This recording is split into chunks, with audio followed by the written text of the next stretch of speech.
Халықтан, штрафтан ақша жинап, одан бюджетімізді ұлғайтып, онымен керемет боламыз деген өте дұрыс емес ол. Халықтың ақшасы ол. Барады өзімізбен өзімізді қамтамасыз етіп жүре беретін ақша. Ол жағы дұрыс емес сіздің айтып отырғаныңыз. Біз экономикамыз көтереміз деген нәрсе. Экономиканы қашан көтереміз? Біз инвестиционный проекттерді ауыл шаруашылығын дамытқан кезде, өндірістік өнімдерді көбейткен кезде өңірдің экономикалық дағдарыс шығуға серпін береді. Штрафпен мен бір мемлекетті көрмедім әлі. Талай бәріміз де шетелге шығып жүрсіздер ғой.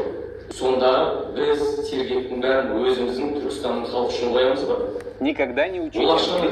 Ол ақшадан біз бір жеріміз көбейіп, бір жеріміз азайып қалмайды. Біздің өңірде қойылған сергектен басқадан көп нәрсе жоқ. Біреуді тәрбиелеп, біреуді реттеп жатыр ба? Жоқ, дұрыс емес ол.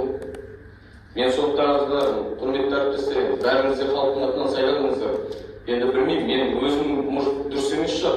Мен қалыс қалам, келесі сессияға дейін қайтып зерделеп, нақты ұсыныспен келулерін сұраймын.